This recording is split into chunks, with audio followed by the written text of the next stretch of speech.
Hello and welcome to the Adapt and Survive series, where we talk to members of the travel retail community about the impacts they're facing as a result of the global coronavirus pandemic.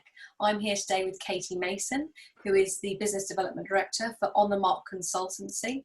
Thank you for joining us today, Katy. The first question I wanted to ask you is to really cut to the chase, really. I want to know what Mark Consultancy has done so far to adapt and survive to the new normal.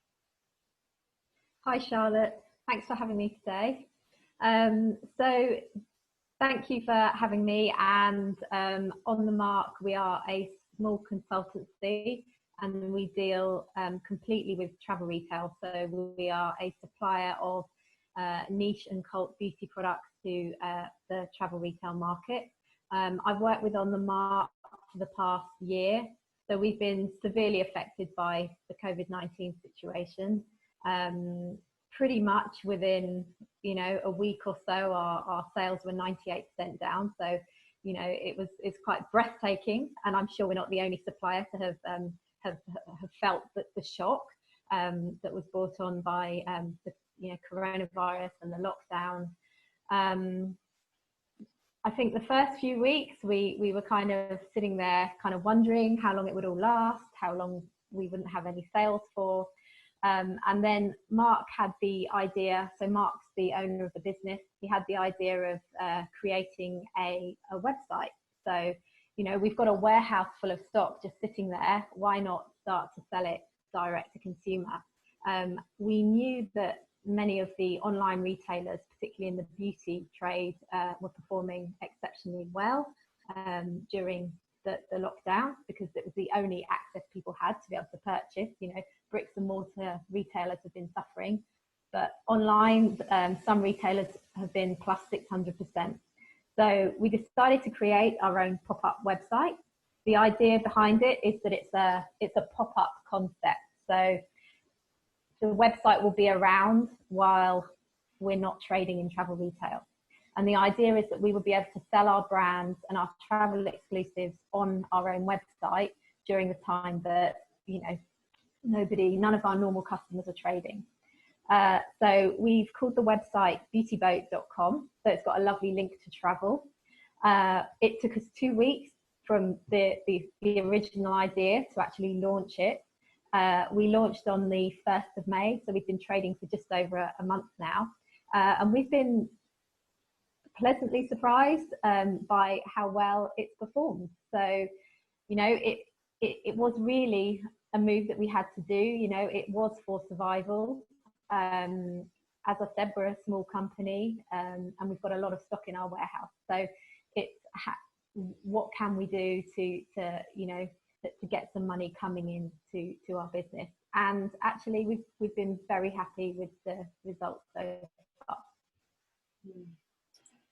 I'm sure your brand partners would also say that they're very grateful for the efforts you've put in such a short space of time to be able to turn that around. It is pretty amazing, actually. And again, the very theme of this Adapt and Survive series, you really have taken an idea and run with it as fast as you can. A lot of people have been talking to us about this so-called downtime, although that may not be the best way to describe it, because a lot of us are certainly very, very busy, but nonetheless we're not doing what we're used to doing. So in this time, are you and your colleagues thinking about ways of how you will operate once international passenger traffic does resume?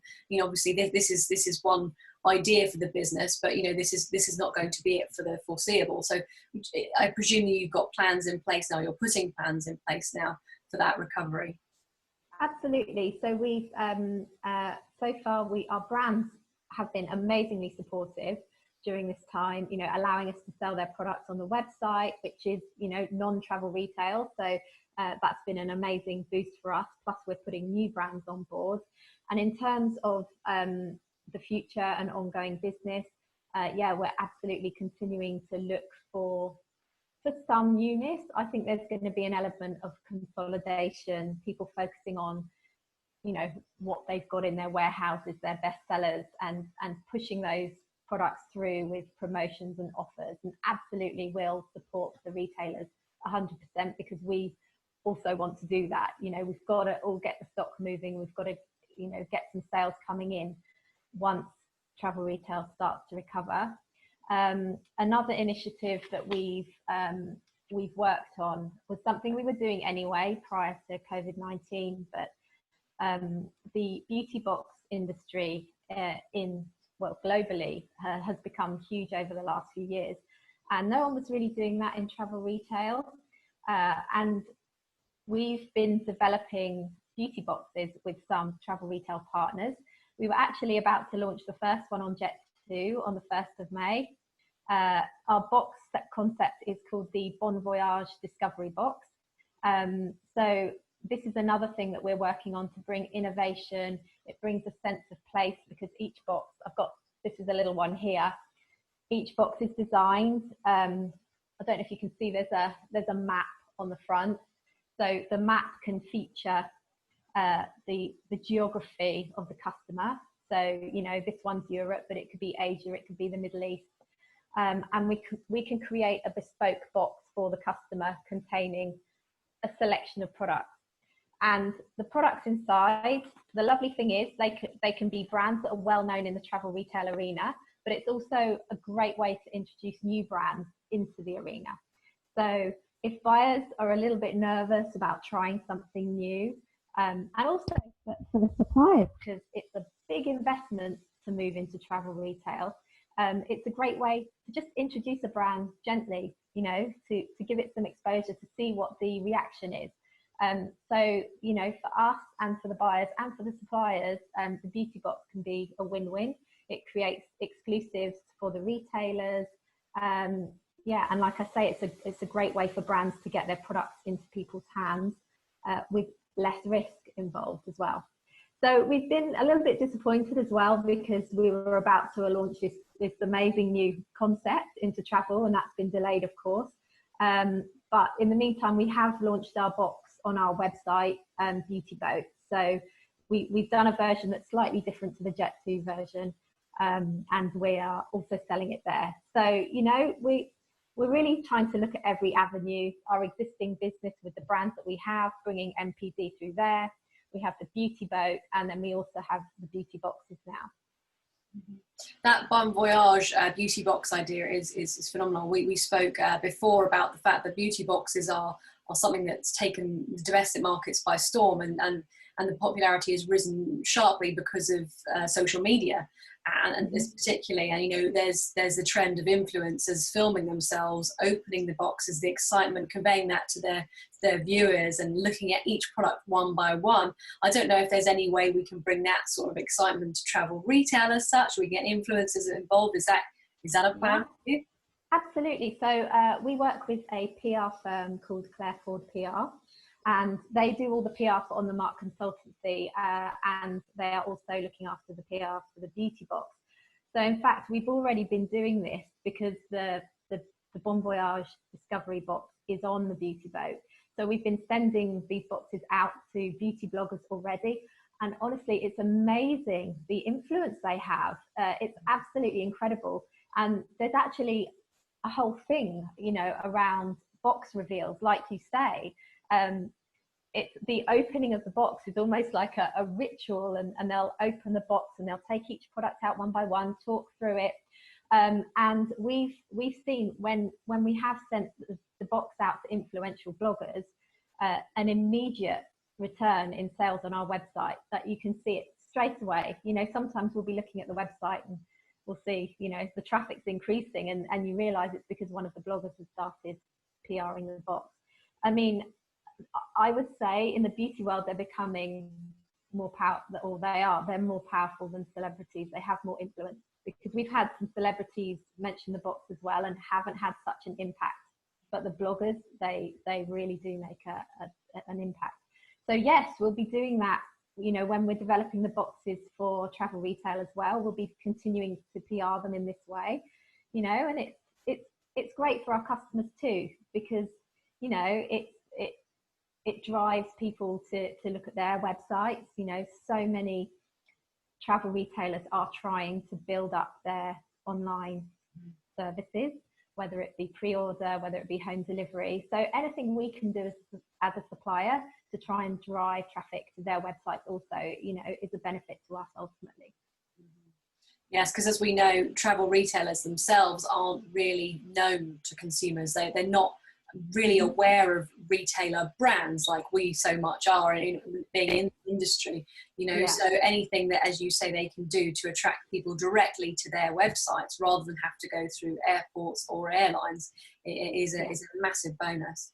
I have one more question for you, Katy. I mean, there's a lot to be anxious about right now. There's a lot to be despondent about, unfortunately, due to the coronavirus. But again, lots of people are trying to reflect and contemplate really their business plans at this point in time and look to the future. Do you have any sort of positive affirmations or perhaps any advice, or just, you know, you're drawing from your personal experience, some words of wisdom for the industry at this moment in time?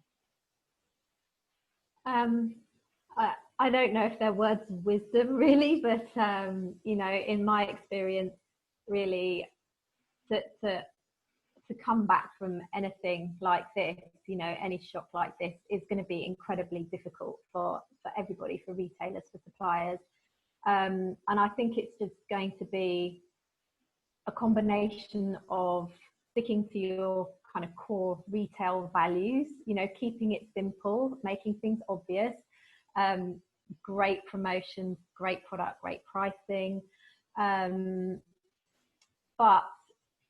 it's got to be, there's got to be changes in the way that we deliver the communication. You know, there's been a lot of talk about more digital communication and online sales. And I think that's going to be true for travel retail as well. So businesses are going to have to adapt to that. You know, there's been a lot of talk about not having brochures on board aircraft, you know, so then what's the solution there? So that I don't have, you know, a solution myself, but I think every business is just going to have to adapt and be as nimble as they can be, and, you know, focus on the customer, focus on the, you know, your real retail basics to try and get customers buying again, passengers buying again once they're traveling. And indeed, small companies such as yourself have that unique ability to perhaps move quickly or more quickly than others. And I think some have to potentially move outside of their comfort zones and take a few more risks at this point in time, even if it makes them feel uncomfortable, which I'm sure for many people. I mean, hey, look, we didn't know anything about running a website a few weeks ago, but we're doing it. You know, you just have to, what have you got to lose? Sometimes you just have to try something new. So especially in these times, we literally had nothing to lose by doing this and everything to lose by doing nothing. So, you know, I guess that has to be a message. You have to be brave. Yeah. I like that very much, your final comment. Well, thank you very much, Katy, for joining us. I wish you good luck for the future, and I'm sure we'll keep in touch as to how things progress for you. Thank you very much.